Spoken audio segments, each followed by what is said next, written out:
I've seen a lot of bicycle camper builds, and to be honest, I have a problem with most of them. They're all just too big and bulky and heavy. They just don't seem very practical at all. I don't want to tow a giant plywood box around. So let's see if we can design something that will fold in half. I'm thinking we try to make it not much bigger than a large pet trailer, and we'll do everything we can to keep the weight to a minimum without sacrificing comfort. So first, let's think about all the qualities we want in our camper build. Most of all, we want it to be small and lightweight. We'll build the body from sheets of styrofoam insulation. It's super light, it's still rigid, and repels water pretty well.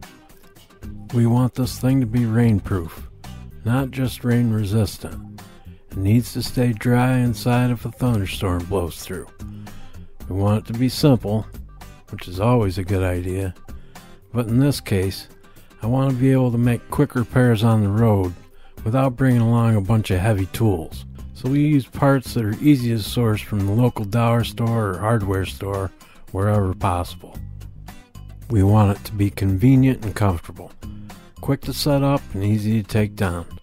It seems to me that the whole idea behind a camper is that everything you need is already on board. I want to be able to just grab my clothes and some food and go, without having to worry if I've forgotten anything.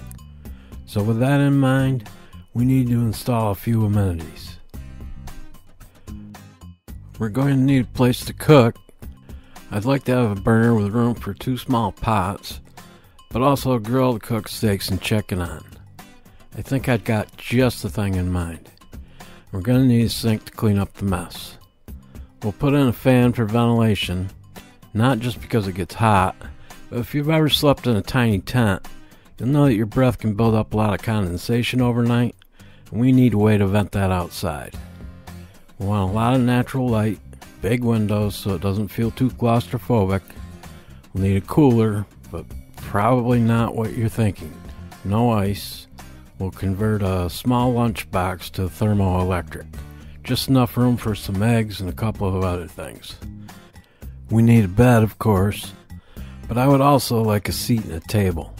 Place to eat, put your shoes on, and hang out if it's raining. Finally, we want music and TV. I'm thinking a tablet with an external pair of speakers. We can load it up with movies and music so it's available anywhere and not dependent on an internet connection. So let's draw up a quick floor plan. The bottom half will house all the major infrastructure, while the top half needs to be basically hollow so it can nest on top of the bottom when it's folded. Our solar generator and our food will be 2 of the heaviest items. We want that weight down as low as possible and near the front end for more stability. I drew the side view and cut it out so I could see how it would need to fold. I tried multiple different designs but kept coming back to this basic shape. If I changed an angle in one place, I'd lose headroom. Change an angle somewhere else and the rain wouldn't run off properly. So this is where we ended up, and the final shape didn't stray too far from here.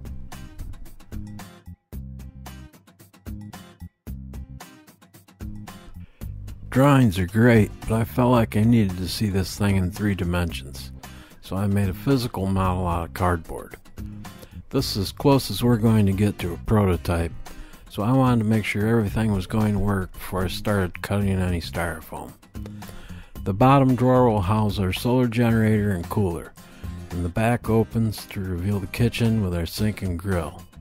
There will be an insert here with our fan, and on the other side is our entertainment center, right at eye level. The love seat cushions will fold out to form the bed, and this window shade will fold down for our table.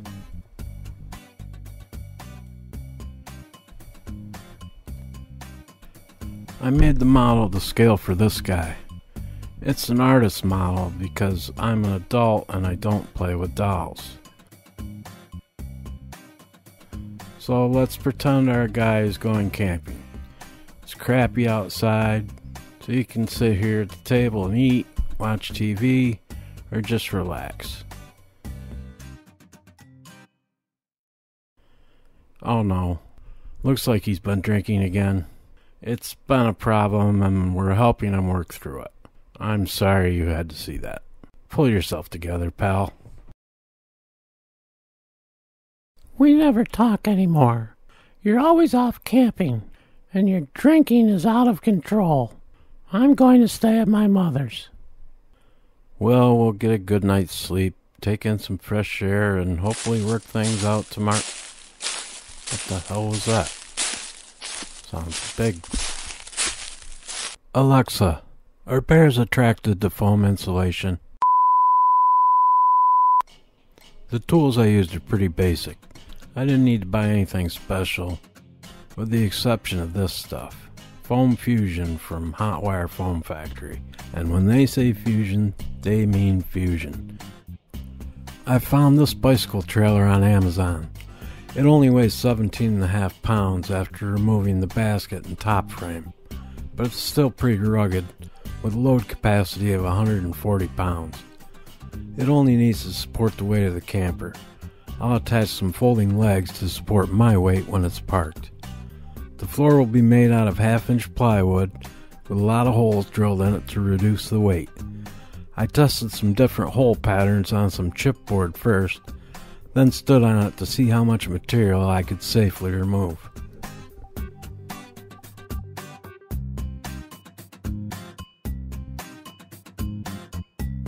I filled the holes with expanding foam. They tell you to wear gloves when you use this stuff. What they don't tell you is that it eats right through the gloves if you're using your hand to smooth it out. After the foam cured, I cut off the excess and sanded it smooth. I plan to use vinyl tiles to finish the floor, so I'm not too concerned with how it looks. I have a table saw, but I didn't think it would be necessary. In hindsight, it would have made cutting some of the odd angles easier and probably saved me a lot of time on the bodywork. But if I scored a line first and held the handsaw almost parallel to the foam sheets, I was able to get some nice clean cuts.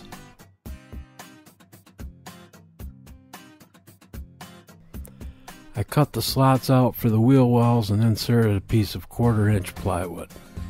I'll use sawdust and wood glue to help fill in the seams and create a better bond. I inserted some 6-inch dowels to connect the walls to the floor. That gave me more surface area to apply some glue and hopefully stop the foam from separating from the plywood. From there, it was a long process of building from the inside out, using bricks and tape to hold things together while the glue dries. And of course I put in cup holders. I mean, we're campers, not barbarians.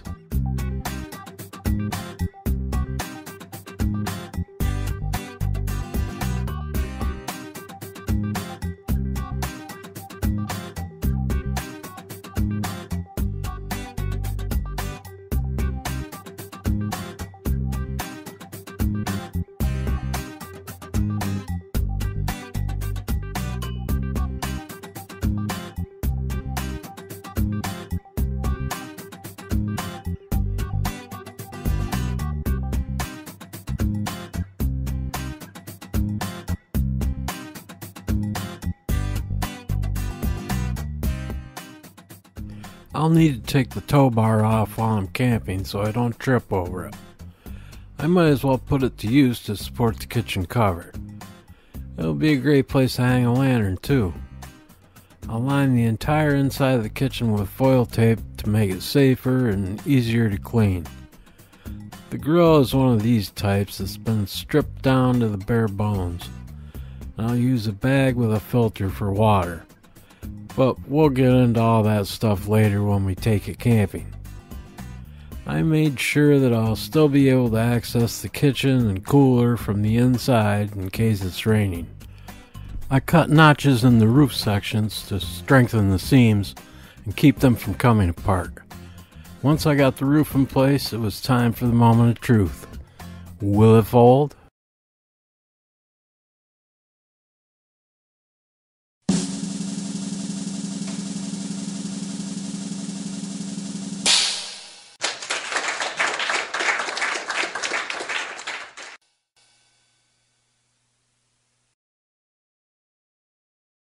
Folded up, it's 45 inches high with a length of 57 inches.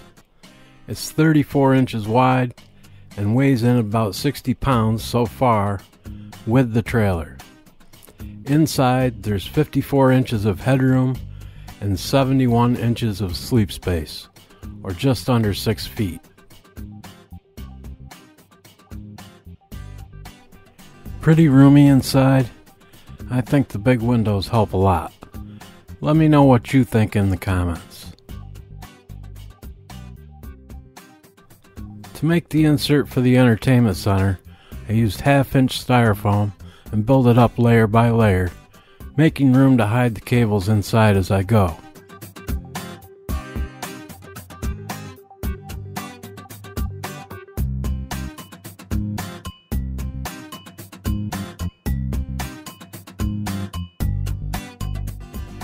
Our tablet will sit up here with the help of some Velcro. For the folding table, I made sure to chisel out spots for the hinges so they will fit flush with the wall. Anywhere I need a screw, I have to glue a small block of wood in place first. I was hoping to get the bodywork and sanding done outdoors, but it looks like winter is on the way. There's still a ton of stuff to do. We need to get windows in and take everything apart to hit it with some lightweight body filler. Sand it all smooth and give it a Bob Ross Happy Tree paint job and a couple of coats of polyurethane. So we're going to have to move this project into the shed for the winter. But we'll have it all ready to field test in the spring, and I've got the perfect spot picked out to do that. No electric, no plumbing, and no cell service. And yes, there are bears there. Sometimes some other wildlife as well that's not necessarily indigenous to the area. Go home, emu. You're drunk. You don't want to miss any of that, so be sure to subscribe to the channel. And don't forget to ring the bell if you want to be notified for our next video. Until then, stay happy, campers, and we'll see you next time.